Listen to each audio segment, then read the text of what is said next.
friends, it's your friendly neighborhood bibliothecary Morgan here. Today we're going to be reading about the Dwarves, as written by Brother Genitivi in his book In Pursuit of Knowledge. So without further ado, grab your cuppa, make yourself comfortable, and let's start reading. Dwarves by Brother Genitivi. In Pursuit of Knowledge, the Travels of a Chantry Scholar.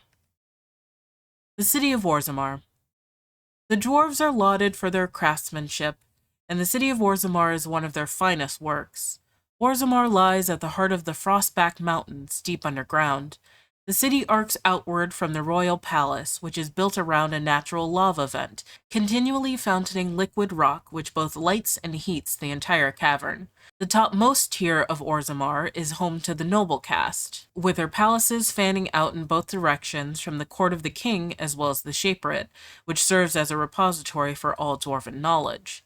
The lower tier is the commons, where the merchant caste holds sway and where the finest works of Orzammar's craftsmen are for sale. In the center of the river of lava connected to the commons by a causeway are the proving grounds, a sacred arena where the dwarves, by ancient tradition, settle their disputes.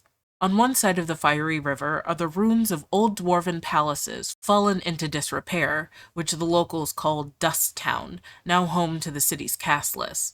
On the other side of the river are the deep roads, which once joined the sprawling dwarven empire together, but now, after centuries of darkspawn incursions, are largely sealed off. Nearly all knowledge of this network of underground passages has been lost, even to its builders. Life in Orzammar. The dwarves of Orzammar are quite unlike those found in most human cities. Although Orzammar derives its vast wealth from trade with human kingdoms, all dwarves who come to the surface to trade are stripped of their position in society. Dwarven merchants are so ubiquitous in human cities that many people labor under the impression that all dwarves are merchants, or that their whole race worships coin and trade. But these surface dwarves are atypical creatures, the ones willing to give up all ties to their kin and sacrifice their rank in order to conduct business. Below ground, the dwarves are a people obsessed with honor, their own and that of their family. Most nobles incorporate chainmail even into formal gowns, because slights and insults often turn deadly. They are a people who revere excellence and strive to achieve it in all things. Even members of the servant caste have been elevated to paragons, usually posthumously, in recognition of remarkable service. Orzammar politics. As dangerous as it is to mistake a dwarf's caste, it is far more deadly to mistake his alliances among the noble houses of Orzammar. Everyone in the city is allied with someone, whether by blood or by word. The nobles do not engage directly in commerce themselves, as that is the domain of the merchant caste, but they do serve as patrons. They invest in shops or in artisans' work, and in turn reap a share of the profits as well as a measure of the credit. Merchants and warriors alike benefit from the service of a prestigious patron. The relative power of each house is ever-changing. It is usually safe to assume that whichever noble house holds the throne is at the top of the heap, but below that things grow into a tangled mess. Houses ally with one another by marriage. They earn rank and prestige when combatants loyal to them or from their own bloodlines win provings. They earn it when artisans they patronize become sought after or well regarded, or when the merchants they invest in become successful. The degrees of power that these achievements confer is so murky, even to the dwarves, that it isn't unusual for nobles to challenge each other to provings over whose smith forges better belt buckles, or whose servants have the best manners. Nor is it out of the ordinary to find two merchants arguing over whose noble patron has won the most acclaim, for the rank of the patron is the rank of the client. Nowhere is this more apparent than in the assembly, where the deshers, representatives of each noble house, meet. Although the king technically rules Orzammar, kings are elected by the assembly, and so each king must work constantly to maintain the support of deshers. Kings who prove unpopular find their heirs deemed unacceptable to inherit the throne. Power then passes to another house. The castes. Visitors to Orzammar should keep in mind that the hierarchies of dwarven society are much more complex than our own. It is easy to gravely insult a man simply by mistaking his position. Since this can lead to unnecessary loss of life and limbs, I will attempt to mitigate the danger for my fellow travelers. The society of Orzammar is divided into nobles, warriors, smiths, artisans, miners, merchants, and servants. Now you're undoubtedly saying to yourself, we have all those divisions among our own people. This is a dangerous misconception. Certainly, we do have nobility, artisans, merchants, and these positions are largely inherited from our parents. However, the younger children of noblemen often choose to be artisans or soldiers. The sons of merchants may join the army, or become servants, or apprentice themselves to a craftsman. This is all freely chosen, limited perhaps by the circumstances of birth, but still chosen. What is a matter of choice for most human folk is dictated entirely by birth for dwarves. No one may become a smith who is not born to smith caste parents. A servant who marries a noblewoman will never be a noble himself, and although his daughters would be nobles, his sons would be servants, for daughters inherit the caste of their mother, while sons inherit the caste of their father. Dwarven faith. If the warden is not of dwarven origin. The chant of light is almost never heard in the halls of Orzammar.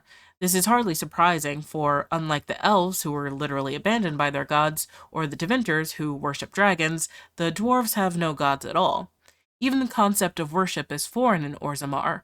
Instead, the dwarves seem to venerate the stone, a name they give to the earth itself. This seems practical for a people living underground, if perhaps a bit unimaginative. For guidance in spiritual matters, they turn to their ancestors. These ancestors, who are said to have returned to the stone, communicate their wishes to the living via brutal trials by combat called provings. The ancestors' collective wisdom is maintained by the Shaperit, which can apparently store records in Lyrium itself. Set above the ancestors, above even kings, are the paragons, dwarves who have achieved such greatness that they are elevated almost to godhood. These are the great figures holding up the hallway that leads from the surface, the first glimpse of Orzammar that outsiders see. Dwarven Runecraft. Within the Diamond Quarter of Orzammar lies the Shaperit, a branch of dwarven society so ancient that the dwarves themselves do not know when or where it began. They are the keepers of history for a people who have never known the sun or seasons, and who track time by the lives and deaths of kings. But they are not mere historians, they are craftsmen. The living history of the dwarves is not written, but forged. The memories, as the dwarves call their records, are runes painstakingly crafted from lyrium which contain the actual thoughts of the shapers who made them. The making of runes is not restricted solely to the shapers. The most commonly useful kind are crafted by many members of the smith caste from lyrium and other magically reactive metals, and can imbue a variety of fascinating new properties to an item when properly applied, just as the runes of Tevinter design do. But runes are found everywhere in dwarven artwork, and not all serve a practical purpose, at least not one that's known. They are carved onto houses and storefronts, they are embroidered on garments, etched in glassware, even painted on chamber pots. The meanings of the symbols themselves are sacred knowledge kept by the Shaperit. They are not, as many surface folk believe, the written language of the modern dwarves, but rather are remnants of a lost language that predates Orzammar, the Dwarven Kingdom, and even the tens of thousands of years of history recorded in the memories. The Shaperit recognizes the meanings of a few dozen dwarven runes. Memory, obviously, is used for their record keeping. Many have not so much been translated as inferred. The runes which decorate both armor and load-bearing architecture might very well mean strength or endurance. New symbols are unearthed now and then in the fallen Tigers, brought back by the Legion of the Dead and jealously hoarded by the Shapers who struggled to find their uses and origins. Were these symbols an earlier version of the written Dwarven tongue, a language that fell into disuse replaced by the modern King's tongue? It is hard to guess, and the memories offer us no wisdom. That was some lore about the dwarves as provided to us by Brother Genitivi in his work In Pursuit of Knowledge. Thanks so much for joining me, and until next time, I'll catch you later. But be sure to come back and